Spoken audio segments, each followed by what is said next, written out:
अयोध्या धाम में ब्रह्मांड के 64 करोड़ तीर्थ आ जाते हैं, ऐसा शास्त्रों में वर्णन है। एक एक तीर्थ में आप अगर एक एक मिनट के लिए भी जाओ तो पूरे जीवन में हमारे पास उतना मिनट भी नहीं है कि हम समस्त तीर्थों में जा सकें। जोड़ लेना, एक दिन हम हिसाब लगा रहे थे, पूरे जीवन में 100 वर्ष की आयु में व्यक्ति ज्यादा से ज्यादा 12-13 करोड़ मिनट जी पाता है, तो 64 करोड़ तीर्थ में जाना संभव नहीं है। लेकिन भगवान की ऐसी महती कृपा कि जब राम जी का जन्म महोत्सव अयोध्या में मनाया जाता है, ऐसे पावन अवसर पर ब्रह्मांड के 64 करोड़ तीर्थ अपनी उपस्थिति दर्ज कराने के लिए अयोध्या में आ जाते हैं। यही दिन राम जन्म सुति गावही, यही दिन राम जन्म सुति गावही, तीरथ सकल कहाँ चलिया वही, तीरथ सकल तहाँ चलिया वही, यही दिन राम जन्म सुति गावही, यही दिन राम जन्म सुति गावही। जिस समय भगवान श्री राम का जन्म महोत्सव अयोध्या में मनाया जाता है, ब्रह्मांड के 64 करोड़ तीर्थ यहां आ जाते हैं। और ऐसे अवसर पर जो प्राणी अयोध्या में आ गए, उनको ब्रह्मांड के 64 करोड़ तीर्थों में जाने का जो फल है, वो फल एक दिन में यहां प्राप्त हो जाए। ये अयोध्या धाम की महिमा है। सप्तमोक्षदायिनी पुरियों में अयोध्या को सबसे पहले गिना गया। अयोध्या, मथुरा, माया, काशी, कांची, हेवंतिका, पुरी, द्वारावती चैव सप्तैता मोक्षदायका। मोक्षदायिनी पुरियों में सर्वश्रेष्ठ पुरी, कनिष्ठिकाधिष्ठित पुरी अयोध्यापुरी है। और हमारे अयोध्या के संत जन तो कहते हैं, पूर्वाचार्य लोग कहते हैं कि अन्य मोक्षदायिनी पुरियों में भी जो मोक्ष मिलता है वो अयोध्या का ही संबंध है। बिना अयोध्या के संबंध के कहीं मुक्ति नहीं हो सकती। बोले महाराज, मथुरा में मुक्ति होती है, अयोध्या, मथुरा, माया, काशी, कांची, हेवंतिका, तो मथुरा का भी अयोध्या से बड़ा घनिष्ठ संबंध है। क्या संबंध है? बोले मथुरापुरी को अयोध्या के राजकुमार श्री शत्रुघ्न लाल ने बसाया है, अयोध्या का ही वो अंग। अयोध्या के राजकुमार श्री शत्रुघ्न लाल ने लवणासुर का वध करके मथुरापुरी को बसाया। जिस पुरी का नाम मधुरा भी है, उसी को मथुरा भी कहते हैं, उसी को मधुरा भी कहते हैं। और दूसरा संबंध क्या है? वृंदावन में, मथुरा में यमुना मैया हैं। यमुना में डुबकी लगा करके जीव यमराज की यातनाओं से मुक्त हो जाता है।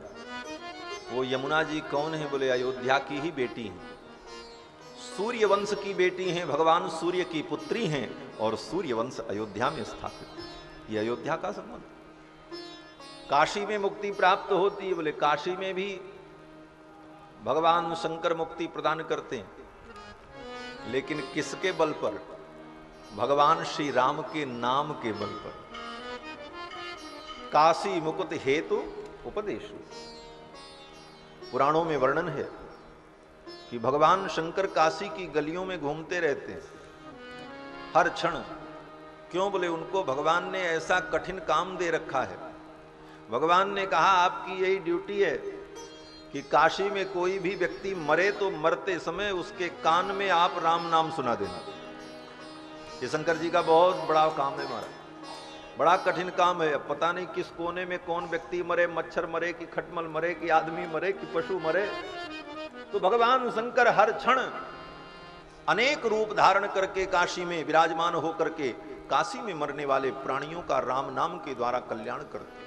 तो काशी में भी जो मुक्ति प्राप्त होती है वो हमारे राम जी के नाम के संबंध से ही होती है। वहां भी अयोध्या का ही संबंध। इसीलिए कहते हैं काशी का हर कंकर शंकर होता है। क्यों बोले पता नहीं कहां कौन जीव अपने प्राणों का त्याग करे, इसलिए भगवान शंकर अनेक रूपों में कंकड़ के रूप में वहां विद्यमान रहते। तो राम नाम के द्वारा वहां मुक्ति, और मुक्ति का दूसरा साधन काशी में क्या है? बोले गंगा मैया। गंगा मैया कौन है? बोले वो भी अयोध्या की ही बेटी है।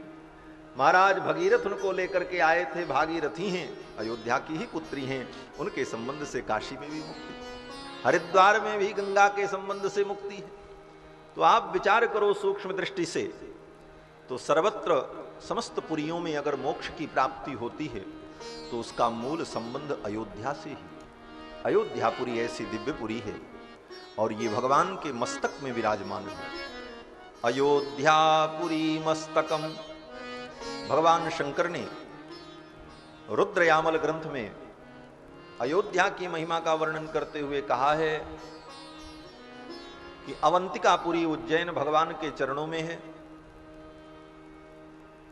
और कांचीपुरी भगवान के कमर में है, द्वारिकापुरी भगवान की नाभि में है, हरिद्वार भगवान के हृदय में है, मथुरा भगवान के कंठ में विराजमान है, काशी भगवान की नासिका में विराजमान है और अयोध्यापुरी भगवान के मस्तक पर विराजमान। अयोध्यापुरी मस्तकम विष्णोर्पाद ह्यवंतिका गुणमयी मध्ये च कांचीपुरी नाभिं द्वारवती तथा च हृदयं मायापुरी पुण्यदा ग्रीवामूलमुदाहरन्ति मथुरा नासां च वाराणसी एतद्ब्रह्मपदं वदन्ति मुनयोरयोध्यापुरी मस्तकम।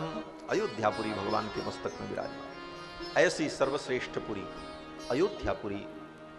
ऐसी अयोध्यापुरी में भगवान श्री राम के पावन जन्मोत्सव के उपलक्ष्य में भगवान के मंगलमय चरित्र का आस्वादन करने के लिए हम सभी लोग उपक्रम करने जा रहे हैं। यह भगवान की अहेतुकी कृपा है। भगवान का चरित्र और भगवान के चरित्र का एक एक अक्षर हमारे जीवन के पाप राशि को नष्ट कर देता है। एकैकम अक्षरम प्रोक्तम महापातक नाशनम। भगवान श्री राम का पावन चरित्र, इस चरित्र का एक एक वर्ण हमारे जीवन के पाप ताप को मिटा देता है। बंधुओं, भगवान का चरित्र तो शब्दों में गुंफित है। ये रामायण क्या है? अनेक वर्णों से मिलकर के बना हुआ शब्द, अनेक शब्दों के संयोग से बना हुआ वाक्य और अनेक वाक्यों और पंक्तियों का जो संग्रह है वही तो रामायण। कोई भी ग्रंथ इसी प्रकार होता है। शब्द, वर्ण, शब्द और फिर शब्दों का समूह, वाक्य रूप, इसी रूप में सारे ग्रंथ विद्यमान है। और जितना भी ज्ञान विज्ञान है, जो कुछ भी है सृष्टि में यत् किंचित, सब शब्द के द्वारा ही अनुप्राणित है। व्याकरण शास्त्र के महाविद्वान वाक्यपदीयकार अपने ग्रंथ में कहते हैं कि अनुविद्धमिव ज्ञानम सर्वम शब्देन भाषते। अनुविद्धमिव ज्ञानम, दुनिया का जितना भी ज्ञान विज्ञान है वो शब्द से अनुविद्ध है। बिना शब्द के दुनिया में कोई ज्ञान हो ही नहीं सकता। जो कुछ भी ज्ञान विज्ञान है, यहां तक कि आपके मन में भी जो ज्ञान है, जो कल्पना है, वह भी शब्द अनुविद्ध होती है। आप कभी अनुभव करना, जब एकांत में बैठ करके आप सोचते हैं तो जो हम वाणी में शब्द बोलते हैं वही शब्द भीतर मन में चलते हैं, तभी चिंतन होता है। शब्द वहां भी चलता है, उच्चरित भले न हो, लेकिन वो शब्द अंतःकरण में रहता है, तभी उस शब्द के माध्यम से ज्ञान का अनुभव होता है। इसलिए कहा कि अनुविद्धमिव ज्ञानम सर्वम शब्देन भाषते नसोस्ति प्रत्ययो लोके यह शब्दानुगम।